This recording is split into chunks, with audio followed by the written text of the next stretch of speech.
ಪೃಥ್ವಿ ಹಾಗೂ ಅಗ್ನಿ, ಒಬ್ಬಳು ಮಗಳು ಇನ್ನೊಬ್ಬ ಮಗ, ಇವರಿಬ್ಬರೂ ಸೇರಿ ನನಗಾಗಿ ನೈವೇದ್ಯವನ್ನು ಸಿದ್ಧ ಮಾಡಿ ನನಗೆ ಕೊಡ್ತಾರೆ. ಅದನ್ನು ಅನುಸಂಧಾನ ಮಾಡಿದರೆ ನಿಮಗೆ ಪುಣ್ಯ, ಇಲ್ಲದಿದ್ದರೆ ಪುಣ್ಯ ಇಲ್ಲ. ಆದರೆ ಅವರು ಮಾತ್ರ ಮಾಡುವುದು ನನಗಾಗಿ. ಇದನ್ನು ತಿಳಿಸುವುದಕ್ಕೆ ಭಗವಂತ ನಮಗೆ ತೋರಿಸಿಕೊಟ್ಟ. ಮಣ್ಣು ನನ್ನ ಮಗಳು, ಅಗ್ನಿಯೂ ನನ್ನ ಮಗ ಅಂತ ತೋರಿಸುವುದಕ್ಕೆ ಮಣ್ಣನ್ನೂ ಬಾಯಿಯಲ್ಲಿ ಹಾಕಿದ. ಅಗ್ನಿಯನ್ನ, ಬೆಂಕಿಯನ್ನು, ಕಾಡ್ಗಿಚ್ಚನ್ನು ತಾನು ಕುಡಿದು ಪಾನ ಮಾಡಿ ಅಗ್ನಿ ಹಾಗೂ ಮಣ್ಣುಗಳೆರಡು ನನ್ನ ಮುಖದಿಂದಲೇ ಹುಟ್ಟಿದ್ದು ಅಂತ ಪರಮಾತ್ಮ ಜಗತ್ತಿಗೆ ತೋರಿಸಿಕೊಟ್ಟ. ಎರಡೂ ನನ್ನ ಮುಖದಿಂದಲೇ ಹುಟ್ಟಿದ್ದು. ನನ್ನ ಮುಖದಿಂದ ಹುಟ್ಟಿದ್ದಕ್ಕಾಗಿಯೇ ಮುಖದ ಸೇವೆಯನ್ನು ಅವುಗಳು ಮಾಡ್ತವೆ. ಮುಖದಿಂದ ಹುಟ್ಟಿದ್ದು ಅಂತ ಹೇಗೆ ತೋರಿಸ್ತೀಯ? ಅದಕ್ಕಾಗಿ ಮಣ್ಣೂ ತಿಂದ. ಎರಡು ಸಲ ಅಗ್ನಿಯನ್ನೂ ಪಾನ ಮಾಡಿ ತೋರಿಸಿದ ಭಗವಂತ. ಇವೆರಡೂ ನನ್ನ ಮಕ್ಕಳು, ನನ್ನ ಸೇವೆಯನ್ನ ಮಾಡ್ತಾರೆ, ಈ ಅನುಸಂಧಾನದಿಂದ ನೈವೇದ್ಯವನ್ನ ಮಾಡಿ ಅಂತ ತಿಳಿಸಿದ ಭಗವಂತ.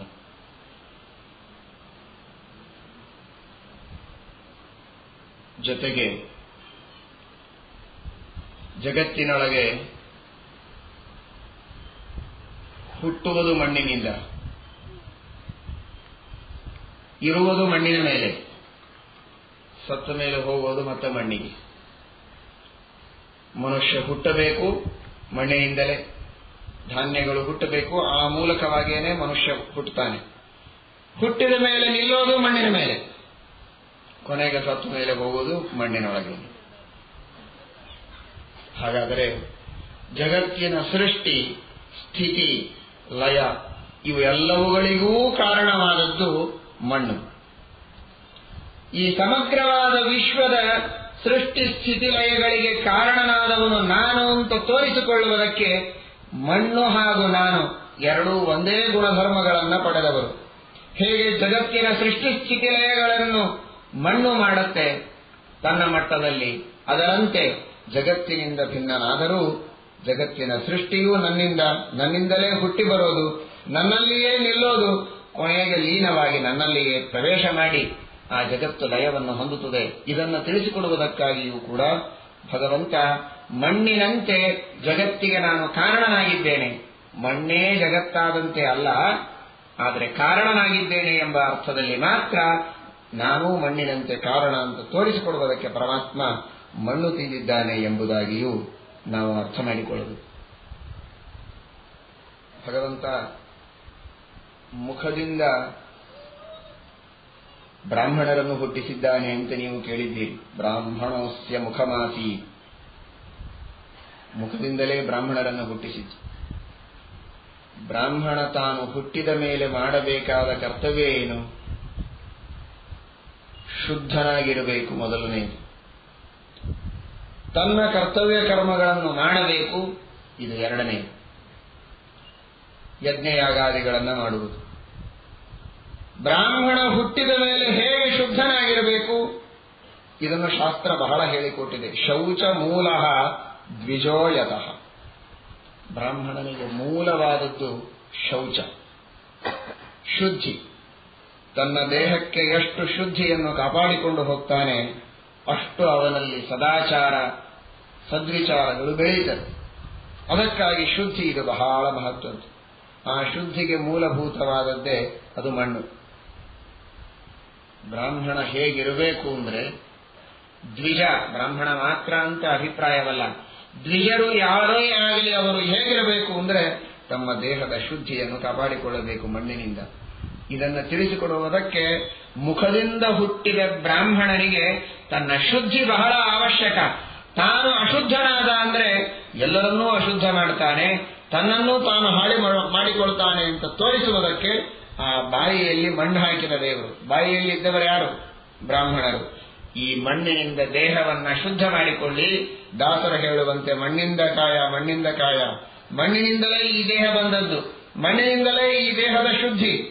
ಇವತ್ತು ನಾನಾ ತರಹದ ಸೋಪುಗಳನ್ನ ಬಳಸಿ ಯಾವ್ಯಾವುದೋ ನಾನಾ ವಿಧವಾದ ದುಷ್ಟವಾದ ವಸ್ತುಗಳನ್ನು ಅದರೊಳಗೆ ಸೇರಿಸಿರುತ್ತಾರೆ.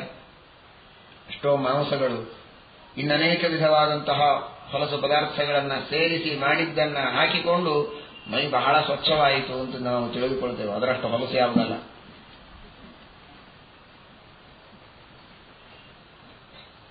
ಮಣ್ಣಿನಲ್ಲಿ ಇರುವಂತಹ ಗುಣವನ್ನ ಕಂಡಂತಹ ಪ್ರಾಚೀನರು ಸುಮ್ಮನೆ ಮಣ್ಣು ಅಂತ ಹೇಳಿಲ್ಲ, ಶಾಸ್ತ್ರವನ್ನ ತೆಗೆದು ನೋಡಿ ಎಷ್ಟು ವೈಜ್ಞಾನಿಕವಾಗಿ ಹೇಳಿದ್ದಾರೆ. ಯಾವ ತರಹದ ಮಣ್ಣು ಬಳಸಬೇಕು, ಎಲ್ಲಿರುವ ಮಣ್ಣನ್ನು ತೆಗೆದುಕೊಳ್ಳಬೇಕು, ಆ ಮಣ್ಣಿನ ಗುಣಧರ್ಮಗಳು ಏನಿರಬೇಕು, ಇದನ್ನೆಲ್ಲ ತಿಳಿಸಿಕೊಡ್ತಾರೆ. ಅಂತಹ ಮಣ್ಣಿನಿಂದ ನಮ್ಮ ದೇಹಗಳ ಶುದ್ಧಿಯನ್ನ ಮಾಡಿಕೊಂಡ್ರೆ ನಮಗೆ ಬರುವಂತಹ ರೋಗಗಳು ದೂರವಾಗತ್ತೆ, ಆರೋಗ್ಯವಂತರಾಗಿರುತ್ತೇವೆ ಎಂಬ ತತ್ವವನ್ನು ಧರ್ಮಶಾಸ್ತ್ರ ನಮಗೆ ತಿಳಿಸಿದೆ. ಅದನ್ನು ಭಗವಂತ ಸುಮ್ಮನೆ ತೋರಿಸಿದ. ಒಬ್ಬರು ಸುಮ್ಮನೆ ಕೂತಿರ್ತಾರೆ, ಓದ್ತಾ ಇರೋದಿಲ್ಲ, ಬರೆಯೋದಿಲ್ಲ, ಏನು ಮಾಡೋದಿಲ್ಲ, ಅವ್ರ ಮುಂದೆ ಪುಸ್ತಕ ಒಗಿತಾರೆ ಗುರುಗಳು. ಅದರ ಅರ್ಥ ಏನು? ಓದು ಅಂತ ಅರ್ಥ. ಖಾಲಿ ಕೂಡಬೇಡ, ಓದು ಅಂತ ಅನ್ನೋದನ್ನ ತೋರಿಸೋದಕ್ಕೆ ಪುಸ್ತಕ ಒಗಿತಾರೆ. ಕಸ ಹುಡುಗೋ ಮನುಷ್ಯ ಕಸ ಹುಡುಗೋದಿಲ್ಲ, ಸುಮ್ಮನೆ ಕೂತಿರ್ತಾನೆ. ಅವನ ಎದುರಿಗೆ ಕಸಬರಿಗೆ ತಂದು ಯಜಮಾನ ಒಗಿತಾನೆ. ಅದರ ಅರ್ಥ ಏನು? ಹೊತ್ತಾಯಿತು, ಇನ್ನೂ ಕಸ ಹುಡುಗಿಲ್ಲ, ತಗೋ ಕೈಯಲ್ಲಿ ಕಸಬರಿಗೆ ಕಸ ಹುಡುಗು ಅಂತ ಅರ್ಥ. ಹಾಗೆ ಭಗವಂತ ಏನು ಮಾಡಿದ? ಬಾಯಿಯಲ್ಲಿ ಹುಟ್ಟಿದವರು ಬ್ರಾಹ್ಮಣರು, ಬಾಯಿಯಲ್ಲೇ ಇರ್ತಾರೆ ಅವರು. ಯಾವ ಎಲ್ಲಿಂದ ಹುಟ್ಟಿದ್ದಾರೋ ಅವರು ಅಲ್ಲಿ ಇರ್ತಾರೆ. ಪರಮಾತ್ಮನ ಮುಖದಿಂದ ಹುಟ್ಟಿದ ನಾವು ಮುಖದಲ್ಲೇ ಇದ್ದೇವೆ. ನಮ್ಮೆದುರಿಗೆ ದೇವರು ಮಣ್ಣೊಗದ, ಉಪಯೋಗಿಸ್ರಿ ಈ ಮಣ್ಣನ್ನ, ಸೋಪು ಉಪಯೋಗಿಸಬೇಡ್ರಿ ಅಂತ ಅರ್ಥ. ಇದೇ ಮಣ್ಣನ್ನು ಉಪಯೋಗಿಸಿ ನಿಮ್ಮ ದೇಹವನ್ನು ಶುದ್ಧ ಮಾಡಿಕೊಳ್ಳಿ.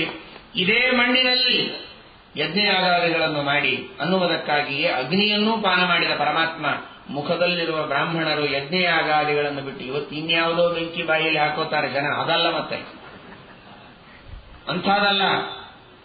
ಶ್ರೇಷ್ಠವಾದಂತಹ ಯಜ್ಞಯಾಗಾದಿಗಳಿಗೆ ಬಳಸುವ ಅಗ್ನಿಯನ್ನು ಭಗವಂತ ಮುಖದಲ್ಲಿ ಹಾಕಿಕೊಳ್ಳುವ ಮೂಲಕ ಅಗ್ನಿಯಲ್ಲಿ ಸ್ವಹಾಕಾರ ಮಾಡಿ ಯಜ್ಞಯಾಗಗಳನ್ನು ಮಾಡಿ ದೇಶದ ವಾತಾವರಣವನ್ನೂ ಶುದ್ಧವಾಗಿಡಿ, ದೇವತೆಗಳನ್ನು ಸಂತೋಷಪಡಿಸಿ, ಅದರಿಂದ ನಿಮಗೂ ಜಗತ್ತಿಗೂ ಕ್ಷೇಮವಾಗತ್ತೆ ಎಂಬುದನ್ನು ಭಗವಂತ ಅಗ್ನಿಯನ್ನ ಬಾಯಿಯಲ್ಲಿ ಹಾಕುವ ಮೂಲಕ, ಮಣ್ಣನ್ನು ಬಾಯಿಯಲ್ಲಿ ಹಾಕಿಕೊಳ್ಳುವುದರ ಮೂಲಕ ಎಲ್ಲ ಮುಖದಿಂದ ಹುಟ್ಟಿದಂತಹ ಜನರಿಗೆ ಈ ಒಂದು ಸಂದೇಶವನ್ನ ಪರಮಾತ್ಮ ನೀಡುತ್ತಾ ಇದ್ದಾರೆ. ಶ್ರೀಮದ್ ಆಚಾರ್ಯರಂತಾರೆ, ಯುಧಿಷ್ಠಿರನಿಗೆ ಭೀಮಸೇನ ದೇವರು ಹೇಳುವಾಗ ಇದೇ ಮಾತನ್ನಂತಾರೆ, ಭಗವಂತನೇ ಸ್ವತಂತ್ರ ಎಂಬುದಾಗಿ ತಿಳಿದು ನಮ್ಮ ಕರ್ತವ್ಯಗಳನ್ನ ಲೋಪ ಮಾಡಿಕೊಳ್ಳುವುದು ಸರಿಯಲ್ಲ ಅಂತ ಹೇಳ್ತಾ, ಹಾಗಾದರೆ ಯಾರ ಕರ್ತವ್ಯ ಏನು? ಸ್ವಕರ್ಮ ವಿಪ್ರಸ್ಯ ಜಪೋಪದೇಶವು. ಸ್ವಕರ್ಮ ವಿಪ್ರಸ್ಯ ಜಪೋಪದೇಶ. ಜಪ ಹಾಗೂ ಉಪದೇಶ ಇವೆರಡೂ ಕೂಡ ದ್ವಿಜನ ಕರ್ತವ್ಯ, ವಿಪ್ರನ ಕರ್ತವ್ಯ. ಯಾಕೆ ವಿಪ್ರನ ಕರ್ತವ್ಯ? ಭಗವಂತನ ಮುಖದಿಂದ ಹುಟ್ಟಿದ, ಯಾರನ್ನು ಭಗವಂತ ಯಾವ ಅಂಗಗಳಿಂದ ಹುಟ್ಟಿಸಿದ ಅವರವರಿಗೆ ಆ ಅಂಗಗಳಿಂದಲೇ ಮಾಡಬೇಕಾದ ಕರ್ತವ್ಯಗಳನ್ನು ಮಾಡಬೇಕು ಅಂತ ಸೂಚನೆ ಮಾಡುವುದಕ್ಕೆ ಹುಟ್ಟಿಸಿ. ಒಂದು ಕಥೆ ನೀವು ಕೇಳ್ತೀರಲ್ಲ, ಹರಗ ಹೋದ ಭಾರತದ ನಕಾಶವನ್ನು ಕೂಡಿಸಬೇಕು ಅಂತ ಒಬ್ಬನ ಕೈಯಲ್ಲಿ ಕೊಟ್ರೆ ಗೊತ್ತಾಗಲಿಲ್ಲ, ಚಿಂದಿ ಚಿಂದಿಯಾಗಿ ಹರಿದು ಹೋಗಿದೆ, ಹೇಗೆ ಕೂಡಿಸೋದು ಗೊತ್ತಾಗಲಿಲ್ಲ. ಹಿಂದೆ ಒಬ್ಬ ಮನುಷ್ಯನ ಚಿತ್ರ ಇತ್ತಂತೆ, ಅದು ಸುಲಭ, 2 ಕೈ 2 ಕಾಲು ತಲೆ, ಅದನ್ನು ಕೂಡಿಸಿಬಿಟ್ಟ, ತಿರುಗಿ ನೋಡಿದರೆ ಅದು ಸರಿಯಾಗಿ ಭಾರತದ ನಕಾಶ ಕೂಡಿತ್ತಂತೆ. ಇದರ ಅರ್ಥ ಏನು? ದೇಶ ಇದು ಒಬ್ಬ ಮಾನವ ಇದ್ದಂತೆ. ಮಾನವನಿಗೆ ಹೇಗೆ ಎಲ್ಲ ಅಂಗಗಳ ಅವಶ್ಯಕತೆ ಇದೆ, ಹಾಗೆ ಒಂದು ದೇಶಕ್ಕೆ ಎಲ್ಲಾ ತರಹದ ಕಾರ್ಯಗಳ ಅವಶ್ಯಕತೆ ಇದೆ. ಇದನ್ನು ನಮ್ಮ ಪ್ರಾಚೀನರ ಕೊಂಡು. ತಲೆಯ ಕೆಲಸವೂ ಬೇಕು, ಬಾಹುಗಳ ಕೆಲಸವೂ ಇದೆ, ಬಲದ ಕೆಲಸವೂ ಇದೆ, ಹೃದಯವಂತಿಕೆಯೂ ಬೇಕು, ಕಾಲಿನ ಕೆಲಸ ಇದೆ, ತೊಡೆಯ ಕೆಲಸ ಇದೆ. ಎಲ್ಲಾ ಇಂದ್ರಿಯಗಳ ಕೆಲಸ ಸೇರಿದರೆ ಒಂದು ದೇಶ ಪರಿಪೂರ್ಣವಾಗುತ್ತೆ. ದೇಹಕ್ಕೆ ಹೇಗೆ ಎಲ್ಲ ಅಂಗಗಳ ಅವಶ್ಯಕತೆ ಇದೆ, ಹಾಗೆ ಒಂದು ದೇಶಕ್ಕೂ ಕೂಡ ಎಲ್ಲಾ ತರಹದ ಕಾರ್ಯಗಳ ಅವಶ್ಯಕತೆ ಇದೆ. ಕೇವಲ ತಲೆಯಿಂದ ದೇಶ ನಡೆಯುವುದಿಲ್ಲ, ಕೇವಲ ಬುದ್ಧಿವಂತರಿಂದ ನಡೆಯುವುದಿಲ್ಲ, ಕೆಲಸ ಮಾಡುವವರು ಬೇಕು. ಶತ್ರುಗಳಿಂದ ದೇಶವನ್ನು ರಕ್ಷಣೆ ಮಾಡುವ ಬಾಹುಬಲವನ್ನು ತೋರಿಸುವಂತಹ ಕ್ಷಾತ್ರ ತೇಜಸ್ಸಿನ ಜನರೂ ಬೇಕು, ವ್ಯಾಪಾರವನ್ನು ಮಾಡುವವರು ಬೇಕು, ಇನ್ನಿತರ ಕೃಷಿಯನ್ನ ಮಾಡುವ, ಗೋರಕ್ಷಣೆಯನ್ನು ಮಾಡುವ, ಬಡ್ಡಿ ವ್ಯವಹಾರವನ್ನು ಮಾಡುವ, ಹಣವನ್ನು ಕೊಡುವ ಎಲ್ಲಾ ತರಹದ ಕಾರ್ಯಗಳು ನಡೆದರೆ ಮಾತ್ರ ದೇಶ ಸುರಕ್ಷಿತವಾಗಿರುತ್ತದೆ. ಇದನ್ನು ತಿಳಿದಂತಹ ಪ್ರಾಚೀನರು ವರ್ಣ ವ್ಯವಸ್ಥೆಯನ್ನು ಮಾಡಿಕೊಟ್ಟಿದ್ದಾರೆ. ಅದರೊಳಗೆ ಇನ್ಯಾವ ತರಹದ ತಪ್ಪು ಕಲ್ಪನೆಯನ್ನ ಮಾಡುವುದಕ್ಕೆ ಅವಕಾಶ ಇಲ್ಲ. ಒಂದೇ ತರಹದ ಒಬ್ಬ ಮನುಷ್ಯ ಭಾರೀ ಬುದ್ಧಿವಂತನಾಗಿದ್ದಾನೆ, ಶಾಸ್ತ್ರಗಳ ಪಾಠ ಪ್ರವಚನವನ್ನು ಮಾಡ್ತಾ ಇದ್ದ. ಅದೇ ರಕ್ತ ಅವನ ಮಗನಲ್ಲಿರುತ್ತದೆ, ಅದೇ ಒಂದು ಜೀನ್ಸ್ ಅವನ ಇಡೀ ಸಂತಾನದಲ್ಲಿ ಇರುತ್ತದೆ. ಮೊದಲಿನಿಂದಲೂ ಒಂದೇ ಕೆಲಸದಲ್ಲಿ ಇವನು ಪಳಗಿದವನ ರಕ್ತ, ಇವನ ಜೀನ್ಸ್ ಇವನ ಮಗನ ಮೇಲೆ ಪ್ರಭಾವ ಮಾಡುತ್ತದೆ, ಅದು ಅವರ ಮಕ್ಕಳ ಮೇಲೆ. ಒಂದೊಂದೇ ಕೆಲಸವನ್ನ ಒಬ್ಬೊಬ್ಬರು ಮಾಡ್ತಾ ಹೋದರೆ ಅವರವರ ಕಾರ್ಯಗಳಲ್ಲಿ ವಿಶೇಷವಾದಂತಹ ಪ್ರಗತಿಯನ್ನ, ಉನ್ನತಿಯನ್ನ ಸಾಧಿಸುವುದಕ್ಕೆ ಸಾಧ್ಯ ಇದೆ ಎಂಬ ದೃಷ್ಟಿಯಿಂದ ಅವರವರು ಆ ಕರ್ತವ್ಯಗಳನ್ನು ಮಾಡಬೇಕು ಅಂತ ಹೇಳ್ತಾ ಭೀಮಸೇನ ದೇವರಂತಾರೆ, ಸ್ವಕರ್ಮ ವಿಪ್ರಸ್ಯ ಜಪೋಪದೇಶವು. ಜಪ ಹಾಗೂ ಉಪದೇಶಗಳು ಇವನ ಮುಖ್ಯವಾದ ಕರ್ತವ್ಯ. ತಾನು ಸ್ವತಃ ಭಗವಂತನಿಗೋಸ್ಕರವಾಗಿ ಅವನ ಪ್ರೀತಿಗಾಗಿ ಜಪ ಮಾಡಬೇಕು, ತಾನು ತಿಳಿದಿದ್ದನ್ನು 4 ಜನರಿಗೆ ಉಪದೇಶ ಮಾಡಿ. ಯಾಕೆ ಇವೆರಡೂ ಬಾಯಿಯಿಂದ ಮಾಡೋ ಕೆಲಸ. ಇದನ್ನು ತೋರಿಸೋದಕ್ಕೆ ದೇವರು ಬಾಯಿಯಿಂದ ಹುಟ್ಟಿಸಿದ್ದಾನೆ ಅವನನ್ನ. ಬಾಯಿಯಿಂದ ಮಾಡುವ ಕೆಲಸವನ್ನ ಮಾಡು, ಬರೀ ಜನರಿಗೆ ಬಾಯಿ ಮಾಡಬೇಡ, ಬರೀ ಬೈದು ಬಾಯಿ ಮಾಡಿ ಬಾಯಿಯಿಂದ ಮಾಡುವ ಕೆಲಸವನ್ನು ನಾನು ಮಾಡುತ್ತೇನೆ ಅಂತ ಹೇಳಿಕೊಳ್ಳಬೇಡ. ಜಪೋಪದೇಶವು, ಜಪೋಪದೇಶಗಳನ್ನು ಮಾಡಿ ಬಾಯಿಯಿಂದ ಮಾಡಬೇಕಾದ ನಿಜವಾದ ಕರ್ತವ್ಯವನ್ನ ನೀನು ಮಾಡು. ಇದರಿಂದ ನೀನೇನು ಮಾಡಬಹುದು? ಇಡೀ ಜಗತ್ತನ್ನೇ ಗೆಲ್ಲಬಹುದು. ಬಾಯಿಯಿಂದ ಮಾಡುವ ಜಪ ಮತ್ತು ಉಪದೇಶಗಳೇನಿವೆ, ಇಷ್ಟನ್ನೇ ಮಾಡಿದರೆ ಸಾಕು, ಇಡೀ ಜಗತ್ತನ್ನು ಗೆಲ್ಲುವ ಸಾಮರ್ಥ್ಯ ಮನುಷ್ಯನಿಗೆ ಬರುತ್ತದೆ. ಇದೇ ವಸಿಷ್ಠರ ಕಥೆಯಲ್ಲಿ, ವಿಶ್ವಾಮಿತ್ರರ ಕಥೆಯಲ್ಲಿ ನಾವು ನೋಡಿದ್ದು. ವಿಶ್ವಾಮಿತ್ರರು ಮಾಡಿದ್ದೇನು, ವಸಿಷ್ಠರು ಮಾಡಿದ್ದೇನು? ಕೇವಲ ಜಪ, ಗಾಯತ್ರಿಯ ಜಪವನ್ನು ಮಾಡಿ ಗಾಯತ್ರಿಯ ಸಿದ್ಧಿಯನ್ನು ಪಡೆದುಕೊಂಡು ಸಮಗ್ರವಾದ ಕ್ಷಾತ್ರ ತೇಜಸ್ಸೇ ಬಂದು ಪಾದಾಕ್ರಾಂತವಾಗುವಂತೆ ಮಾಡಿಕೊಂಡ ಮಹಾನುಭಾವರು ವಿಶ್ವಾಮಿತ್ರರು, ವಸಿಷ್ಠರು. ಆ ಗಾಯತ್ರಿಯ ಜಪದಿಂದಲೇ ಹೊಸ ಸ್ವರ್ಗವನ್ನೇ ನಿರ್ಮಾಣ ಮಾಡುತ್ತೇನೆ ಅಂತ ಹೊರಟ ಮಹಾನುಭಾವರು ವಿಶ್ವಾಮಿತ್ರರು. ಸಮುದ್ರವನ್ನೇ ಪಾನ ಮಾಡಿದವರು ಅಗಸ್ತ್ಯರು. ಈ ಎಲ್ಲ ಸಾಮರ್ಥ್ಯ ಇವರಿಗೆ ಬಂತು ಹೇಗೆ? ಹಾಗಾದರೆ ಅದು ಅವರ ಜಪದಿಂದ, ಅವರು ಮಾಡಿದ ಉಪದೇಶದಿಂದ, ಅವರು ಮಾಡಿದ ಪಾಠ ಪ್ರವಚನದ ಸಾಮರ್ಥ್ಯದಿಂದ ಜಗತ್ತನ್ನು ಗೆಲ್ಲುವ ಶಕ್ತಿಯನ್ನು ಅವರು ಪಡೆದುಕೊಂಡಿದ್ದಾರೆ. ರಾಘವೇಂದ್ರ ಸ್ವಾಮಿಗಳವರು ಕಲ್ಪವೃಕ್ಷ ಕಾಮಧೇನುಗಳು ಅಂತ ಪ್ರಸಿದ್ಧರಾದದ್ದು ಹೇಗೆ? ಬೇಡದ ಇಷ್ಟಾರ್ಥಗಳನ್ನು ಕೊಡುವ ಸಾಮರ್ಥ್ಯ ಪಡೆದದ್ದು ಹೇಗೆ? ಜಪ ಮತ್ತು ಉಪದೇಶಗಳಿಂದ. ಇವತ್ತು ವಿಶ್ವವನ್ನೇ ಅವರು ಗೆದ್ದಿದ್ದಾರೆ. ಇದನ್ನು ಪರಮಾತ್ಮ ತಿಳಿಸಿದ. ಬಾಯಿಯ ಕೆಲಸವನ್ನು ನೀವು ಮಾಡಿದರೆ ಸಮಗ್ರವಾದ ಬ್ರಹ್ಮಾಂಡವನ್ನೇ ನೀವು ಗೆಲ್ಲಬಹುದು ಅಂತ ತೋರಿಸುವುದಕ್ಕೆ ಬಾಯಿಯೊಳಗೆ ಬ್ರಹ್ಮಾಂಡ ತೋರಿಸಿದ. ಯಾಕಂದ್ರೆ ಎಲ್ಲರೂ ಅಲ್ಲೇ ಇದ್ದಾರೆ. ಬ್ರಾಹ್ಮಣರು ಬಾಯಿಯಲ್ಲಿ ಹುಟ್ಟಿದವರು ಅಲ್ಲೇ ಇದ್ದಾರೆ. ಜಪ ಉಪದೇಶಗಳನ್ನು ಮಾಡುವುದು ಬಾಯಿಯಿಂದಲೇ. ಬಾಯಿಯಿಂದ ಹುಟ್ಟಿದ ನೀವು ಮುಖದಿಂದ ಮಾಡುವ ಜಪ ಉಪದೇಶಗಳನ್ನು ಚೆನ್ನಾಗಿ ಮಾಡಿದ್ದೇ ಆದರೆ ಇಡೀ ಬ್ರಹ್ಮಾಂಡವೇ ಸಣ್ಣದಾಗಿ ನಿಮ್ಮ ಕೈಯಲ್ಲಿ ಸಿಕ್ಕಂತೆ ಅದನ್ನು ನೀವು ವಶದಲ್ಲಿ ಇಟ್ಟುಕೊಳ್ಳಬಹುದು ಅಂತ ತೋರಿಸುವುದಕ್ಕೆ ತನ್ನ ಬಾಯಿಯಲ್ಲಿ ಭಗವಂತ ಬ್ರಹ್ಮಾಂಡವನ್ನು ತೋರಿಸಿದ. ಜಪೋಪದೇಶಗಳಿಂದ ವಸಿಷ್ಠ ವಿಶ್ವಾಮಿತ್ರರಂತೆ ಬ್ರಹ್ಮಾಂಡವನ್ನ ಗೆಲ್ಲುವ ಸಾಮರ್ಥ್ಯ ನಿಮಗೆ ಬರುತ್ತದೆ. ಮನು ಹೇಳಿದ, ಏತದ್ದೇಶ ಪ್ರಸೂತಸ್ಯ ಸಕಾಶಾದಗ್ರಜನ್ಮನಃ ಸ್ವಂ ಸ್ವಂ ಚರಿತ್ರಂ ಶಿಕ್ಷೇರಂ ಪೃಥಿವ್ಯಾಂ ಸರ್ವಮಾನವಾಹ. ಪೃಥಿವಿಯಲ್ಲಿರುವ ಎಲ್ಲ ದೇಶದ ಎಲ್ಲಾ ಮಾನವರೂ ಕೂಡ ಭಗವಂತನ ಮುಖದಿಂದ ಹುಟ್ಟಿದ ಇವನಿಂದ ತತ್ವಜ್ಞಾನವನ್ನ ಪಡೆದು ತಮ್ಮ ತಮ್ಮ ಕರ್ತವ್ಯ ಏನು, ಜೀವನದ ಧ್ಯೇಯೋದ್ದೇಶಗಳೇನು ಅಂತ ತಿಳಿದುಕೊಳ್ಳಬೇಕಂತೆ. ಅದನ್ನು ಪರಮಾತ್ಮ ತೋರಿಸಿದ. ನಿಮಗೆ ನನ್ನ ಮುಖದಲ್ಲಿ ಸ್ಥಾನ ಕೊಟ್ಟಿದ್ದೇನೆ, ನನ್ನ ಮುಖದಲ್ಲಿಯೇ ಬ್ರಹ್ಮಾಂಡವಿದೆ. ಇದರಿಂದ ತಿಳಿಸುವುದೇನು ಅಂದ್ರೆ ಈ ಸಂಪೂರ್ಣವಾದ ಬ್ರಹ್ಮಾಂಡದೊಳಗಿನ ಪ್ರತಿಯೊಬ್ಬ ವ್ಯಕ್ತಿಯ ಜವಾಬ್ದಾರಿ ನಿಮ್ಮ ತಲೆಯ ಮೇಲಿದೆ. ಆ ಎಲ್ಲ ಜಗತ್ತಿನ ಜನರು ಕೂಡ ತಮ್ಮ ತಮ್ಮ ಕರ್ತವ್ಯದಲ್ಲಿ ನಿಷ್ಠರಾಗಿ ನಡೆಯಬೇಕಾಗಿದ್ರೆ ಅದಕ್ಕಾಗಿ ಧರ್ಮದ ತತ್ವದ ಪ್ರಸಾರ ಮಾಡುವ ಕಾರ್ಯ ಇದು ನಿಮ್ಮದಾಗಿದೆ ಅಂತ ಮುಖದಲ್ಲಿದ್ದ ಜನರಿಗೆ ಜವಾಬ್ದಾರಿ ಏನು ಅಂತ ತೋರಿಸಬೇಕಲ್ಲ. ಮದುವೆ ಮಾಡಿಕೊಡುವ ಸಂದರ್ಭದಲ್ಲಿ ಹೆಣ್ಣಿಗೆ ಮದುವೆ ನಿಶ್ಚಯ ಆದ ಮೇಲೆ ಎಲ್ಲ ತೋರಿಸ್ತಾರೆ. ನೀನು ಮನೆಗೆ ಬಂದ ಮೇಲೆ ಮುಂದೆ ನೀನು ತೆಗೆದುಕೊಳ್ಳಬೇಕಾದ ಜವಾಬ್ದಾರಿ ಏನು? ಇಷ್ಟು ದೊಡ್ಡ ಮನೆ ಇದೆ, ಇದನ್ನೆಲ್ಲ ಚೆನ್ನಾಗಿ ನೋಡಿಕೊಳ್ಳಬೇಕು. ಇಷ್ಟೆಲ್ಲ ಜನ ಆಳು ಮನುಷ್ಯರಿದ್ದಾರೆ, ಅವರನ್ನು ನೋಡಿಕೊಳ್ಳಬೇಕು. ಇಷ್ಟು ಆಸ್ತಿ ಇದೆ, ಇಷ್ಟು ಹೊಲ ಇದೆ, ಇದನ್ನೆಲ್ಲ ನೋಡಿಕೋ. ಇದನ್ನೆಲ್ಲ ನೋಡಿಕೊಂಡು ಈ ಮನೆಗೆ ನೀನು ಬರಬೇಕು ಅಂತ ಕೃಷ್ಣ ರುಕ್ಮಿಣಿಯರ ವಿವಾಹದ ಸಂದರ್ಭದಲ್ಲಿ ಅದರಾದರೆ ಹೇಳ್ತಾರಲ್ಲ, ಹಾಗೆ 14 ಲೋಕಗಳನ್ನೇ ದೇವರು ತೋರಿಸಿದನಂತೆ. ಇಷ್ಟೆಲ್ಲಾ ದೊಡ್ಡದಾದ ಬ್ರಹ್ಮಾಂಡ ಇದೆ, ನೀನು ಕೃಷ್ಣನನ್ನ ಕೈ ಹಿಡಿದು ಮದುವೆ ಮಾಡಿಕೊಂಡು ಬಂದ ಮೇಲೆ ನೋಡಿಕೊಳ್ಳಬೇಕಾದ ಜವಾಬ್ದಾರಿ ಅಂತ.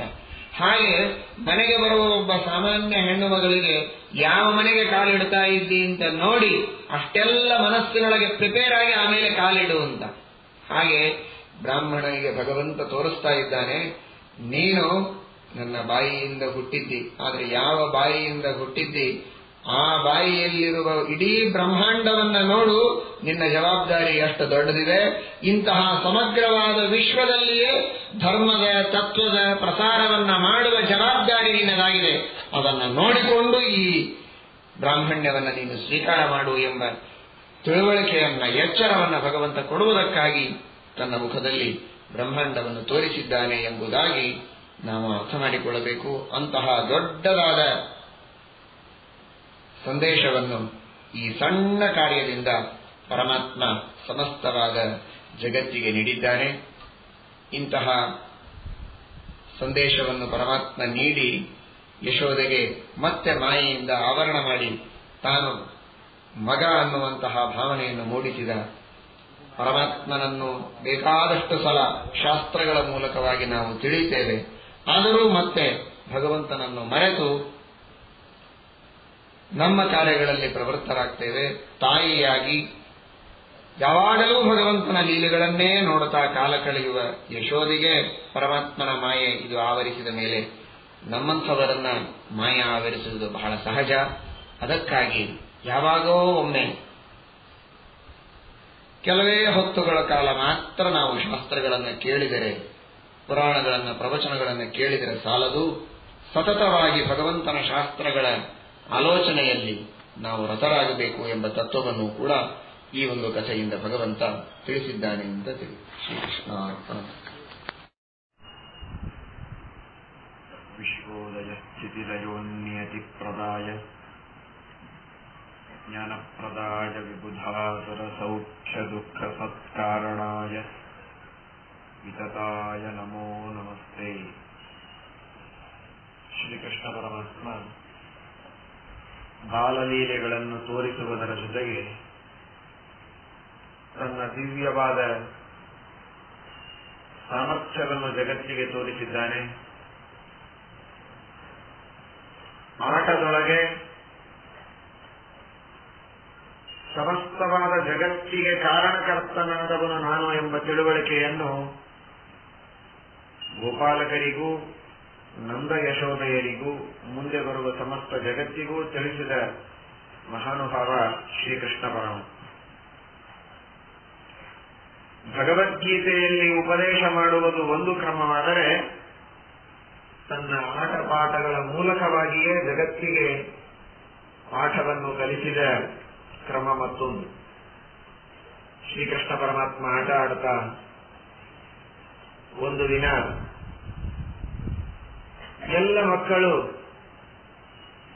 ಅಲ್ಲಿ ಇಲ್ಲಿ ಜನರು ಕೊಟ್ಟಂತಹ ಹಣ್ಣುಗಳನ್ನ, ಹಂಪಲುಗಳನ್ನ, ಗಿಡದಲ್ಲಿ ಬೆಳೆದದ್ದನ್ನ, ಮತ್ತೊಬ್ಬರು ಕೊಟ್ಟದ್ದನ್ನ ತಿಂದು ಬಂದ್ರೆ ಶ್ರೀಕೃಷ್ಣ ಪರಮಾತ್ಮ ಮಣ್ಣು ತಿಂದು ಬರ್ತಾನೆ. ಕೃಷ್ಣ ಪರಮಾತ್ಮ ಮಣ್ಣು ತಿಂದಿದ್ದಾನೆ ಅಂತ ಗೊತ್ತಾದ ತಕ್ಷಣ ಜೊತೆಗಿರುವ ಗೆಳೆಯರೆಲ್ಲ ಬಂದು ಯಶೋದೆಗೆ ಹೇಳ್ತಾರೆ, ಬಲರಾಮನು ಹೇಳ್ತಾನೆ. ಮಕ್ಕಳಿಗೆ ಹಿರಿಯರಿಂದ ತಮ್ಮ ಜೊತೆಗಿದ್ದವರನ್ನ ಬಯಸಿದ್ರೆ ಬಹಳ ಆನಂದವಾಗ್ತದೆ. ಮಕ್ಕಳಿದ್ದಾಗ ಸಣ್ಣ ಸಣ್ಣ ಸಂಗತಿಗಳನ್ನ ನಿಮಿತ್ತ ಮಾಡಿ ಬಯಸುವುದು ಒಂದು ಸ್ವಭಾವವಾದದ್ದು ದೊಡ್ಡವರಾದ ಮೇಲೂ ಹೋಗಿರುವುದಿಲ್ಲ. ಸಾಮಾನ್ಯ ಒಬ್ಬರನ್ನ 4 ಜನ ಬೈತಾರೆ ಅಂದ್ರೆ ಅದರಿಂದ ಆಗುವಷ್ಟು ಆನಂದ ಇನ್ಯಾವುದರಿಂದಲೂ ಆಗುವುದಿಲ್ಲ. ಇವತ್ತು ಎಷ್ಟೋ ವೃತ್ತಪತ್ರಿಕೆಗಳಲ್ಲಿ ನೀವು ನೋಡ್ತೀರಿ, 4 ಜನರನ್ನ ಬೈದು ಬರೀತಾರೆ ಅಂದ್ರೆ ಎಷ್ಟು ಆ ಪತ್ರಿಕೆ ಪಾಪ್ಯುಲರ್ ಆಗತ್ತೆ. ಇದ್ದದ್ದನ್ನು ಇದ್ದ ಹಾಗೆ ಬರೆದ್ರೆ ಅಷ್ಟು ಪ್ರಸಿದ್ಧಿಗೆ ಬರುವುದಿಲ್ಲ. ಬೈಯುವುದು, ಬಯಸುವುದು ಇದು ಮನುಷ್ಯನಿಗೆ ಬಹಳ ರುಚಿಕರವಾದ ವಿಷಯ. ಆದರೆ ಅಷ್ಟೇ ಅಹಿತಕರ ಅನ್ನುವುದನ್ನು ಮನುಷ್ಯ ತಿಳಿದುಕೊಂಡಿರುವುದಿಲ್ಲ. ಕೃಷ್ಣ ಪರಮಾತ್ಮನನ್ನು ನಿಂದೆ ಮಾಡಿಸಬೇಕು ಅಂತ ಬಾಲಕರೆಲ್ಲ ಯಶೋದೆಗೆ ಬಂದು ಹೇಳಿದರೆ, ಇದೀಗ ಕೇಳಿದೆ ಕೃಷ್ಣ ಪರಮಾತ್ಮ ಹೇಳಿದ, ನಾನೇ ತಿಂದಿದ್ದೇನೆ, ನಾನು ತಿಂದಿಲ್ಲ ಅಂದ. ನಾನು ತಿಂದಿಲ್ಲ,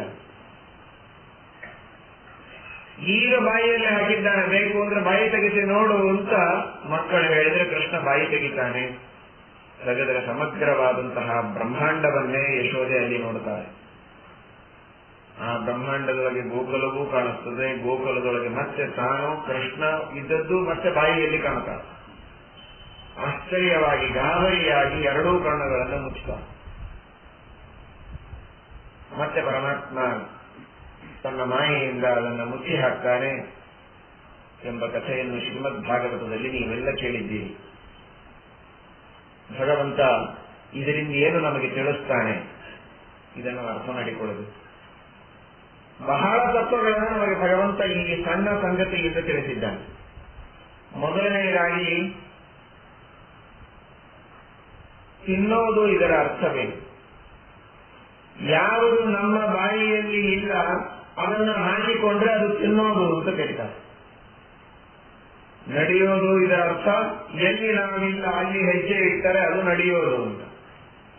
ಈಗ ನಾನು ನಡೀತೇನೆ ಅಂತ ನೀವು ಯಾರಾದರೂ ಅಂತೀರಿ ಅನ್ನೋದಿಲ್ಲ, ಯಾಕಂದ್ರೆ ನಾನು ಕುಳಿತಲ್ಲೇ ಕೂತಿದ್ದೇನೆ.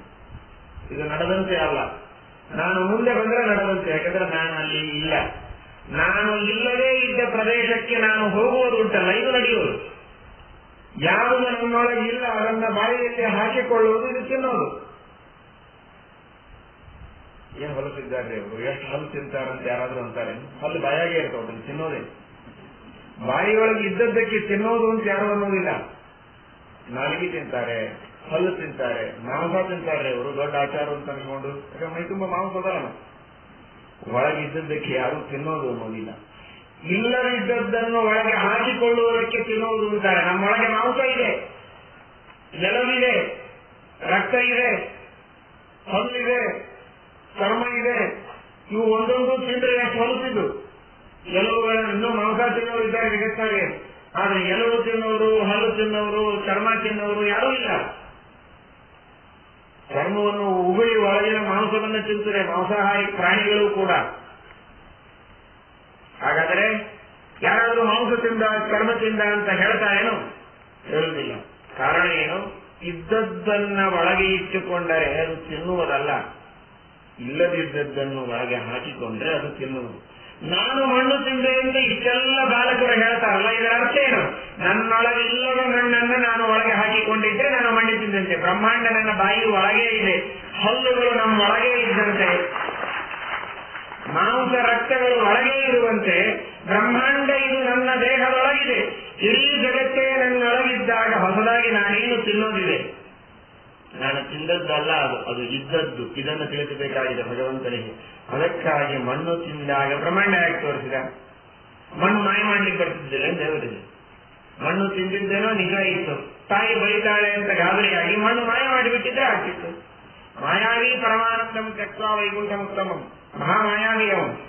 ಅಂತಹ ಮಾಯಾವಿಯಾದ ಭಗವಂತನಿಗೆ ಮಣ್ಣನ್ನು ಮರೆಮಾಚುವುದು ಎಷ್ಟೊತ್ತಿನ ಕೆಲಸ. ಆದರೆ ಮಣ್ಣನ್ನು ಮರೆಮಾಚಲಿಲ್ಲ. ಆ ಮಣ್ಣಿನ ಜೊತೆಗೆ ಇಡೀ ವಿಶ್ವವನ್ನೇ ಭಗವಂತ ತೋರಿಸಿದ. ನನ್ನೊಳಗೆ ಎಲ್ಲವೂ ಇದೆ, ಹೊಸದಾಗಿ ನಾನು ಯಾವುದನ್ನು ತಿನ್ನಬೇಕಾದದ್ದಿಲ್ಲ. ಆದ್ದರಿಂದ ನಾನು ಮಣ್ಣು ತಿಂದಿಲ್ಲ ಅಂತ ಹೇಳಿದ್ದು ಈ ಅರ್ಥದೊಳಗೆ ಸತ್ಯವೇ. ನಾನು ಮಣ್ಣು ತಿಂದಿಲ್ಲ ಅಂತ ದೇವರು ಸುಳ್ಳು ಹೇಗೆ ಹೇಳಿದ? ತಿಂದೇ ಇಲ್ಲ, ನಮ್ಮೊಳಗೆ ಇದೆ, ತಿನ್ನೋದು. ಈ ಅರ್ಥದಲ್ಲಿ ನಾನು ಮಣ್ಣು ತಿಂದಿಲ್ಲ ಎಂಬ ಮಾತನ್ನು ಭಗವಂತ ಸಮರ್ಥನೆ ಮಾಡಿಕೊಳ್ಳುವುದಕ್ಕಾಗಿ ವಿಶ್ವವನ್ನ ತನ್ನ ಮುಖದಲ್ಲಿ ತೋರಿಸಿದ ಎಂಬುದಾಗಿ ನಾವು ತಿಳಿಯಬೇಕು. ಇದು ಯಶೋದೆಗೆ ಉತ್ತರ ಕೊಡುವುದೊಂದೇ ಅಲ್ಲ, ಭಗವಂತನಿಗೆ ನೈವೇದ್ಯವನ್ನ ಕೊಡುವ ಎಲ್ಲರಿಗೂ ಭಗವಂತ ಉತ್ತರ ಕೊಡುವುದಕ್ಕೆ ಮಾಡಿದ್ದಾನೆ. ದೇವರಿಗೆ ನೈವೇದ್ಯವನ್ನು ಸಮರ್ಪಣೆ ಮಾಡುವಂತಹ ಜನ, ದೇವರಿಗೆ ದೇವಸ್ಥಾನವನ್ನು ಕಟ್ಟಿಕೊಡುವ ಜನ, ದೇವರ ಮನೆಯಂತ ಮಾಡಿಡುವ ಜನ, ನಾವೇನೋ ದೇವರಿಗೆ ಬಹಳ ದೊಡ್ಡ ಉಪಕಾರ ಮಾಡಿದ್ದೇವೆ ಅಂತ ಅಹಂಕಾರದಿಂದ ಹೊರಟರೆ ಅವರಿಗೆ ದೇವರು ತೋರಿಸಿದ, ನನಗೇನು ಮನೆ ಕಟ್ಟಿಕೊಡ್ತೀರಿ ನೀವು? ಸಮಗ್ರವಾದ ಬ್ರಹ್ಮಾಂಡವೇ ನನ್ನ ಬಾಯಿಯಲ್ಲಿ ಹಿಡಿಸಿದೆ. ಇದು ಭಗವಂತನ ಅಚಿಂತ್ಯವಾದ ಅದ್ಭುತವಾದ ಶಕ್ತಿ. ವಿಶ್ವವನ್ನೂ ಮೀರಿದ ವಿಶ್ವಾತೀತನಾದ ಪರಮಾತ್ಮನಿಗೆ ಬ್ರಹ್ಮಾಂಡವನ್ನ ಬಾಯಿಯಲ್ಲಿ ತೋರಿಸುವುದೇನು ಅಸಾಧ್ಯ ಅಲ್ಲ. ಮೊನ್ನೆ ಹೇಳುವಾಗ ನಾನು ಹೇಳಿದೆ, ಒಬ್ಬ ವ್ಯಕ್ತಿಯ ನರಗಳನ್ನ ಎಳೆದು ಜೋಡಿಸಿ ಸುತ್ತಿದರೆ 3 ಸಲ ಭೂಮಿ ಸುತ್ತಬಹುದಂತೆ. ಇದನ್ನು ವಿಜ್ಞಾನಿಗಳು ಸಂಶೋಧನೆ ಮಾಡಿ ಹೇಳಿದ್ದಕ್ಕೆ ಸುಮ್ಮನೆ ಗೋಣ ಹಾಕ್ತೀವಿ. ಆ ಗೋಣಿನೊಳಗೆ ಏನು ತಿಳುವಳಿಕೆ ಇರುವುದಿಲ್ಲ, ಸುಮ್ಮನೆ ಗೋಣೊಳಗೆ ಇರುತ್ತದೆ. ಆದ್ರೆ ಇಲ್ಲ ಅನ್ನೋದಿಲ್ಲ, ಯಾಕಂದ್ರೆ ಅವರು ವಿಜ್ಞಾನಿಗಳು, ಅದನ್ನ ತತ್ವಜ್ಞಾನಿಗಳು ಹೇಳಿದ್ರೆ ಒಪ್ಪುದಿಲ್ಲ. 3 ಸಲ ಭೂಮಿ ಸುತ್ತಬಹುದಾದ ನರಗಳು, ಅಷ್ಟು ಲಕ್ಷ ಮಿಲಿಯನ್ಸ್ ಆಫ್ ನರ್ವ್ಸ್ಗಳನ್ನ ಭಗವಂತ ನಮ್ಮ ದೇಹದೊಳಗೆ, ಇಷ್ಟೇ ಸಣ್ಣ ದೇಹದೊಳಗೆ ಜೋಡಿಸಿದ್ದಾನಲ್ಲ. ಹೇಗೆ ನಿಮ್ಮ ಮನೆ ಸುತ್ತಲಿಕ್ಕೆ ಬೇಕಾಗುವಷ್ಟು ಹಗ್ಗಗಳನ್ನ ಜೋಡಿಸಿದರೇನೆ ನಿಮ್ಮ ದೇಹದ 4 ಪಟ್ಟಾಗ್ತದೆ. ಇನ್ನು ಇಡೀ ಭೂಮಂಡಲವನ್ನ ಸುತ್ತುವಷ್ಟು ನರಗಳನ್ನ ಇಷ್ಟೇ ದೇಹದೊಳಗೆ ದೇವರು ಜೋಡಿಸಿ ಇಟ್ಟಿದ್ದಾನೋ ಇಲ್ಲೋ, ಅದು ಭಗವಂತನ ಅಚಿಂತ್ಯ ಶಕ್ತಿ ಯಾವುದೋ ಅಲ್ವೋ. ಅಂತಹ ಅದ್ಭುತವಾದ ಶಕ್ತಿ ಪರಮಾತ್ಮನದು ಉಂಟು. ನಮ್ಮ ದೇಹದೊಳಗೆ ಅಷ್ಟು ಅದ್ಭುತವಾದ ಶಕ್ತಿಯನ್ನು ತುಂಬಿದ್ದಾನೆ ದೃಷ್ಟಾಂತಕ್ಕೆ. ಹಾಗಾದರೆ ದೇವರಿಗೆ ಅಚಿಂತ್ಯ ಶಕ್ತಿ ಇದೆ, ಇದನ್ನು ನಾವು ನಂಬಲೇಬೇಕು. ಒಂದು ಸಣ್ಣ ಸೆಲ್ಲಿನೊಳಗೆ ಎಲ್ಲಾ ಅಂಗಾಂಗಗಳಿಗೆ ಪೂರೈಕೆಯಾಗಬೇಕಾದ ಮೂಲ ಶಕ್ತಿಗಳು ಇವೆ ಒಂದೇ ಒಂದು ಸೆಲ್ಲಿನೊಳಗೆ. ಅದರಿಂದಲೇ ಕ್ಲೋನಿಂಗ್ ಮಾಡಿ ಮತ್ತೆ ಹೊಸ ಪುರುಷನ ಸೃಷ್ಟಿ ಮಾಡಬಹುದು, ಹೊಸ ಪ್ರಾಣಿಗಳ ಸೃಷ್ಟಿ ಮಾಡಬಹುದು ಅಂದ್ರೆ ಮಾಡಲು ಬೇಕಾದ ಎಲ್ಲಾ ಮೂಲ ಶಕ್ತಿಗಳು ಒಂದು ಸೆಲ್ಲಿನೊಳಗೆ ಇರುತ್ತೋ ಇಲ್ವೋ.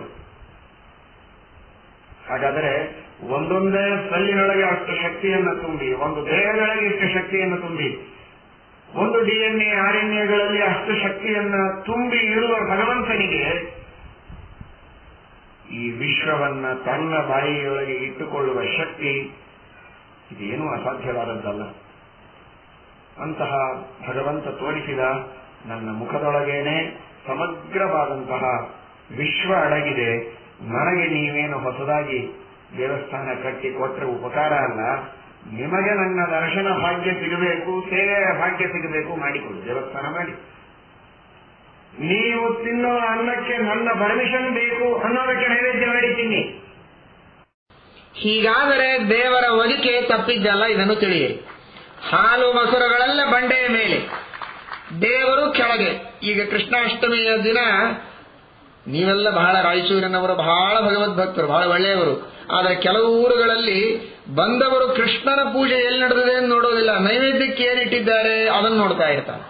ಪ್ರಸಾದ ಏನು ಸಿಗತ್ತೆ ಎನ್ನುವುದರ ಕಡೆಗೆ ದೃಷ್ಟಿ, ತಿನ್ನುವ ಹಾಲು ಮೊಸರು ಬೆಣ್ಣೆ ಉಂಡಿ ಇವುಗಳ ಕಡೆಗೆ ದೃಷ್ಟಿ ಇದೆಯೇ ಹೊರತು ದೇವರ ಕಡೆಗೆ ದೃಷ್ಟಿ ಇಲ್ಲ. ದೇವರ ಕೆಳಗಾದ ತಿನ್ನುವ ಪದಾರ್ಥಗಳು ಮಾತ್ರ ನಮಗೆ ಮೇಲೆ ತೋರುತ್ತದೆ. ಹಾಗಾದರೆ ದೇವರು ನಮ್ಮನ್ನು ಬಿಡುವುದಿಲ್ಲ. ಶಕಟಾಸುರನಿಗೆ ಒದ್ದಂತೆ ಒಂದು ಚೆನ್ನಾಗಿ ಒದ್ದ ಅಂದ್ರೆ ಸಾಯುವುದಿಲ್ಲ, ಆದರೆ ಸಾಕಷ್ಟು ಅನರ್ಥಗಳನ್ನು ನಾವು ಅನುಭವಿಸಬೇಕಾಗತ್ತೆ. ಉಣ್ಣುವುದರ ಕಡೆಗೆ, ತಿನ್ನುವುದರ ಕಡೆಗೆ, ಮನೆಯ ಪದಾರ್ಥಗಳನ್ನು ತುಂಬುವುದರಲ್ಲಿ ಮಾತ್ರ ನಮಗೆ ಆಸಕ್ತಿ ಇರಬಾರದು. ಅದು ನಮಗೆ ಎರಡನೆಯದಾಗಬೇಕು. ದೇವರಿಗಾಗಿ ಪದಾರ್ಥಗಳು, ಉಣ್ಣುವ ತಿನ್ನುವ ಪದಾರ್ಥಗಳಲ್ಲ. ಈ ಪದಾರ್ಥಗಳು ಮುಖ್ಯವಾಗಿ ದೇವರು ನಮಗೆ ಕೊನೆಯವನಾಗಬಾರದು. ನಮಗೆ ತಿನ್ನೋದಕ್ಕೆ ಬೇಕು ಅನ್ನೋದಕ್ಕೊಂದು ದೇವರ ಪೂಜೆ ಮಾಧ್ಯಮ, ಹೀಗಾಗಬಾರದು. ದೇವರ ಪೂಜೆ ನಮಗೆ ಬೇಕು, ಅದಕ್ಕಾಗಿ ನೈವೇದ್ಯ. ಈ ರೀತಿಯಲ್ಲಿ ನಮಗೆ ತಿನ್ನುವುದರೊಳಗೆ ಉಣ್ಣುವುದರೊಳಗೆ ಆಸಕ್ತಿ ಕಡಿಮೆಯಾಗಿರಬೇಕು, ಭಗವಂತನಲ್ಲಿ ಆಸಕ್ತಿ ಹೆಚ್ಚಾಗಬೇಕು. ಅದಾಗದೇ ಇದ್ರೆ ಪರಮಾತ್ಮನ ಕೋಪಕ್ಕೆ ನಾವು ಪಾತ್ರರಾಗ್ತೇವೆ. ಇದನ್ನು ಶಕಟಾಸುರನ ಸಂಹಾರ ಮಾಡುವ ಮೂಲಕ ಭಗವಂತ ನಮ್ಮೆಲ್ಲರಿಗೆ ತಿಳಿಸಿದ್ದಾನೆ. ಅದಾದ ಮೇಲೆ ತೃಣಾವರ್ತನ ಸಂಹಾರವನ್ನು ಮಾಡಿದ. ತೃಣಾವರ್ತನ ಸಂಹಾರ ಮಾಡಿದ ಯಾರವನು? ತೃಣಾವರ್ತ ಸುಂಟರ ಗಾಳಿಯ ರೂಪದಲ್ಲಿ ಬರ್ತಾನೆ. ಗರಗರ ಗರಗರ ಅಂತ ಎಲ್ಲ ಪದಾರ್ಥಗಳನ್ನು ತಿರುಗಿಸಿ ತಿರುಗಿಸಿ ಮೇಲಕ್ಕೆ ಒಯ್ಯುವಂತಹ ಗಾಳಿ ಅದು ತೃಣಾವರ್ತ. ಕೆಳಗಿದ್ದ ಎಲ್ಲಾ ಹುಲ್ಲುಗಳನ್ನು ಸುತ್ತ ತಿರುಗಿಸಿ ಮೇಲೆ ಹಾರಿಸಿಕೊಂಡು ಹೋಗುತ್ತದೆ, ಅಂತಹ ಜೋರಾದ ಗಾಳಿ. ಆ ಗಾಳಿಯ ರೂಪದಲ್ಲಿ ತೃಣಾವರ್ತ ಬಂದು ಕೃಷ್ಣ ಪರಮಾತ್ಮನನ್ನ ಮೇಲೆ ಕರೆದುಕೊಂಡು ಹೋದ. ಮೇಲೆ ಹೋಗುವವರೆಗೆ ಸುಮ್ಮನಿದ್ದ ದೇವರು. ಆಮೇಲೆ ಆ ತೃಣಾವರ್ತನ ಕುತ್ತಿಗೆಯನ್ನ ಹಿಸುಕಿ ಅವನನ್ನು ಸಂಹಾರ ಮಾಡಿದ. ಮೇಲಿನಿಂದ ಕೆಳಗೆ ಬಿದ್ದು ಸಾಯಲಿ ಅಂತ ತಿಳ್ಕೊಳ್ರಿ. ನಾವು ಅಧರ್ಮ ಮಾಡಿದರೆ ಮೇಲೆ ಹೋಗ್ಬಿಡ್ತೇವೆ. ಮೇಲೆ ಹೋಗ್ತೇವೆ ಅಂದ್ರೆ ಸತ್ತೋಗೋದಿಲ್ಲ, ಶ್ರೀಮಂತಿಗೆ ಬರ್ತದೆ. ಸಾಕಷ್ಟು ಜನ ಶ್ರೀಮಂತರು ಪಾಪ ಮಾಡಿದವರೇ ಶ್ರೀಮಂತರ ಜಾಸ್ತಿ, ಪುಣ್ಯ ಮಾಡಿದವರು ಕಡಿಮೆ. ಪ್ರಾಮಾಣಿಕವಾಗಿ ಒಬ್ಬ ಜೀವನ ಮಾಡ್ತಾ ಇದ್ದಾನೆ, ಬಂದ ಪಗಾರದೊಳಗೆ ಅಷ್ಟೇ ಬದುಕ್ತಾನೆ ಅಂದ್ರೆ ಅವನು ಎಂಥ ದೊಡ್ಡ ಆಫೀಸರ್ ಆದರೂ ಕೂಡ ಮನೆಯೊಳಗೆ ಒಂದು ಟಿವಿ ಬರಲಿಕ್ಕೆ ಸಾಧ್ಯ ಇಲ್ಲ, ಒಂದು ಫ್ರಿಡ್ಜ್ ಬರೋದಿಲ್ಲ, ಒಂದು ಗ್ರಾನೈಟ್ ಕಲ್ಲು ಬರೋದಿಲ್ಲ. ಒಬ್ಬ ಸಣ್ಣ ಕ್ಲರ್ಕ್ ಆಗಿರ್ಬೋದು, ಲಂಚಾವತಾರ ಆಯಿತು ಅಂದ್ರೆ ನೋಡಿ ಹೇಗಿರ್ತದೆ ಅವನ ಮನೆ. ಹಾಗಾದ್ರೆ ಅಧರ್ಮ ಮಾಡಿದವರೇ ಮೇಲೆ ಹೋಗ್ತಾರೆ, ಶ್ರೀಮಂತರಾಗ್ತಾರೆ, ಭಾರಿ ದೊಡ್ಡ ದೊಡ್ಡ ಅಧಿಕಾರದೊಳಗೆಲ್ಲ ಇರ್ತಾರೆ ಅಂತ ಅನಿಸ್ತದೆ. ಆದರೆ ಸ್ವಲ್ಪ ದಿನ ಮಾತ್ರ ಆ ರೀತಿಯ ಉಚ್ಛ್ರಾಯದ ಸ್ಥಿತಿ ಕಂಡರೂ ಕೊನೆಗೆ ಸಮೂಲ ನಾಶವಾಗ್ತದೆ. ಅವನ ಕೀರ್ತಿಯೂ ಹೋಗ್ತದೆ, ಹಣವೂ ಹೋಗ್ತದೆ, ಸುಖವೂ ಹೋಗ್ತದೆ. ಹೆಂಡತಿ, ಮಕ್ಕಳು, ಬಂಧುಗಳು ಎಲ್ಲರೂ ದುಃಖದಲ್ಲಿ ಒದ್ದಾಡಿ ಸಾಯುವ ಸಂದರ್ಭ ಅವನಿಗೆ ಒದಗಿ ಬರ್ತದೆ. ಅಧರ್ಮದಿಂದ ಗಳಿಸಿದ ದುಡ್ಡು ಅದು ಬೆಂಕಿ ಇದ್ದ ಹಾಗೆ. ಲಂಚಾವತಾರ ಆಗುವುದು ಬೇಡ, ಕೃಷ್ಣಾವತಾರ ಆಗಲಿ ನಿಮ್ಮ ಮನಸ್ಸಿನೊಳಗೆ. ಲಂಚಾವತಾರಕ್ಕೆ ಅವಕಾಶ ಕೊಡಬೇಡಿ. ನೀವು ಅಧರ್ಮ ಮಾಡಿದರೆ, ಕಳ್ಳತನ ಮಾಡಿದರೆ, ಸುಲಿಗೆ ಮಾಡಿದರೆ, ಲಂಚ ತೆಗೆದುಕೊಂಡ್ರೆ, ಇನ್ನೊಬ್ಬರಿಗೆ ಮೋಸ ಮಾಡಿ ನಾವು ಯಾವುದೋ ರೀತಿಯಿಂದ ಹಣವನ್ನ ಕಿತ್ತಿಕೊಂಡ್ರೆ ಆ ಹಣದಿಂದ ನಮಗೆ ಉಚ್ಛ್ರಾಯ, ಶ್ರೀಮಂತಿಕೆ, ಉತ್ಸರ್ಪಿಣಿಯಲ್ಲಿ ನಾವಿದ್ದೇವೆ ಅಂತ ಅನಿಸಬಹುದು. ಆದರೆ ಒಂದು ಅವಸ್ಥೆಯಲ್ಲಿ ಇವನ ಸುಖ, ಶಾಂತಿ, ಸಮೃದ್ಧಿ, ಮಕ್ಕಳು, ಆರೋಗ್ಯ, ಐಶ್ವರ್ಯ, ಅಧಿಕಾರ, ಪ್ರತಿಷ್ಠೆ ಎಲ್ಲವೂ ಬುಡ ಸಹಿತವಾಗಿ ಕಿತ್ತಿ ಹೋಗ್ತದೆ. ಪೇಪರ್ಗಳಲ್ಲಿ ನೀವು ದಿವಸ ಓದ್ತೀರಿ ಏನೇನು ಸ್ಥಿತಿ ಆಯ್ತು. ಖೋಟಾ ನೋಟುಗಳನ್ನು ಪ್ರಿಂಟ್ ಮಾಡಿ ಜಗತ್ತಿನೊಳಗೆ ನನ್ನ ಸಮಾನ ಇಲ್ಲ ಅನ್ನೋ ಹಾಗೆ, ಇಡೀ ಜಗತ್ತನ್ನೇ ನನ್ನ ಕೈಯಲ್ಲಿ ತಗೊಳ್ತೇನೆ ಅನ್ನೋ ಹಾಗೆ ಮೆರೆದ್ರು. 2 ದಿವಸ ಮೆರೆದ್ರು. ಇವತ್ತೇನಾಗಿದೆ ಅವರ ಸ್ಥಿತಿ? ಎಂಥೆಂಥವರಿಗೆ ಏನೇನಾಗಿ ಹೋಯಿತು. ಬಂದದ್ರೊಳಗೆ ಸಂತೋಷ ಪಟ್ಟರೆ ಕೊನೆವರೆಗೂ ಸಂತೋಷದ ನಗುವಿನಲ್ಲಿ ಸಾಯಬಹುದಾಗಿತ್ತಲ್ಲ. 4 ದಿನಗಳ ಸಂತೋಷಕ್ಕಾಗಿ ಇಡೀ ಜೀವನದ ಶಾಂತಿಯನ್ನು ಮನುಷ್ಯ ಕಳೆದುಕೊಳ್ತಾನೆ. ಅದನ್ನು ದೇವರು ತೋರಿಸಿದ. ಮಹಾದುಷ್ಟನಾದ, ಅಧಾರ್ಮಿಕನಾದ, ದೇವದ್ರೋಹಿಯಾದ, ಧರ್ಮದ್ರೋಹಿಯಾದ ಈ ತೃಣಾವರ್ತನಿಗೆ ಮೊದಲಿಗೆ ಬೇಕಾದಷ್ಟು ಉನ್ನತಿ ಅಂತ ಅನಿಸ್ತದೆ. ಮೇಲೆ ಹೋದ, ಎಲ್ಲರನ್ನೂ ಕರೆದುಕೊಂಡು ಹೋದಂತೆ ಆಯಿತು. ಆದರೆ ಕೊನೆಗೇನಾಯಿತು? ಮೇಲಿನಿಂದ ಹೊತ್ತುಕೊಂಡು ಬಿದ್ದ. ಅವಶೇಷಗಳು ಉಳಿಯದೇ ಇದ್ದಂತೆ ಸಾಯುವ ಸಂದರ್ಭ ಬಂತು.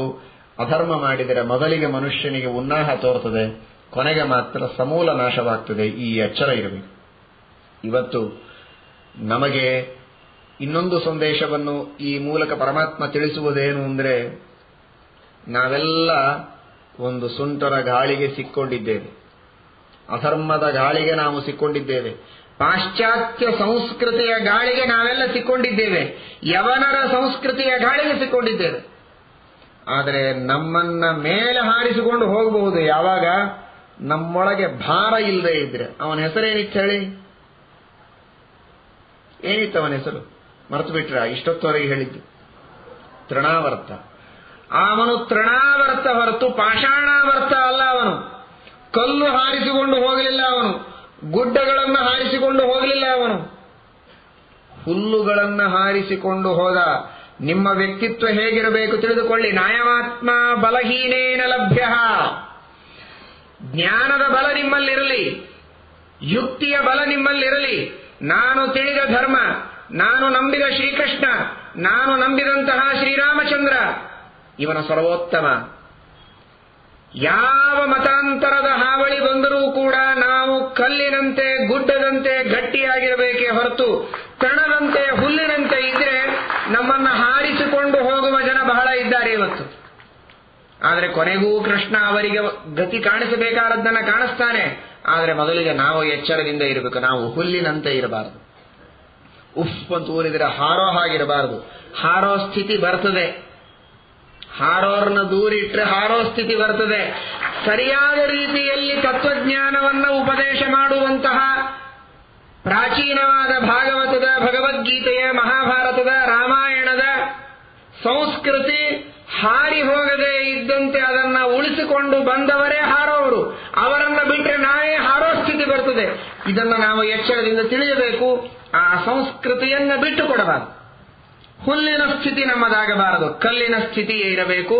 ದಾಸರು ಇದನ್ನೇ ಹೇಳಿದರು, ಕಲ್ಲಾಗಿ ಇರಬೇಕು ಕಠಿಣ ಭವತರೆಯೊಳಗೆ. ಹುಲ್ಲಾಗಿ ಇರಬೇಕು ಅಂತ ಹೇಳಿಲ್ಲ, ಹೇಳಿದ್ರ? ಹಾಗೂ ಇದೆಯಾ ಪಾಠ? ಕಲ್ಲಾಗಿ ಇರಬೇಕು ಕಠಿಣ ಭವತರೆಯೊಳಗೆ. ಹುಲ್ಲಾಗಿ ಇರಬೇಡಿ, ಕಲ್ಲಾಗಿ ಇರಿ. ಹುಲ್ಲಾಗಿ ಇದ್ರೆ ತೃಣಾವರ್ತರಂತೆ ಇರುವ ಪಾಶ್ಚಾತ್ಯರ ಸಂಸ್ಕೃತಿಗೆ, ಅಧರ್ಮದ ಹಾವಳಿಗೆ, ಅನ್ಯಾಯ ಮಾಡುವವರ ಹಾವಳಿಗೆ ನಾವು ಸಿಲುಗಿ ಸುತ್ತಿ ಹಾರಿ ಹೋಗುವ ಸಂದರ್ಭ ಇರುತ್ತದೆ.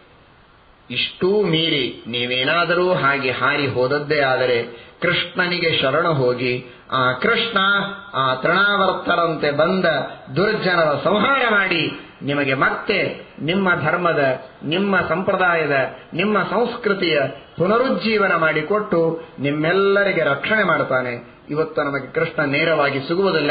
ಕೃಷ್ಣನ ಸಂದೇಶ ಶ್ರೀಮದ್ ಭಗವದ್ಗೀತೆ ಅದೆಲ್ಲ ನಮಗೆ ದೊರಕಿದೆ. ಭಗವದ್ಗೀತೆಯ ಅಧ್ಯಯನ ಮಾಡಿ, ಭಗವದ್ಗೀತೆಯ ಶ್ರವಣ ಮಾಡಿ, ಆ ಭಗವದ್ಗೀತೆಯ ಸಂದೇಶವನ್ನು ವಾಹನ ಮಾಡಿಕೊಡುವಂತಹ ಮಹಾಜ್ಞಾನಿಗಳಿಗೆ ಶರಣು ಹೋಗಿ ಅದರಿಂದ ಈ ಎಲ್ಲ ದುಷ್ಟ ಸಂಸ್ಕೃತಿಗಳನ್ನು ದೂರ ಇಡಬಹುದು. ಇದನ್ನು ತೃಣಾವರ್ತನ ಸಂಹಾರ ಮಾಡುವ ಮೂಲಕ ಭಗವಂತ ನಮ್ಮೆಲ್ಲರಿಗೆ ತಿಳಿಸಿಕೊಟ್ಟಿದ್ದಾನೆ. ಶ್ರೀಕೃಷ್ಣಾರ್ಪಣಂ.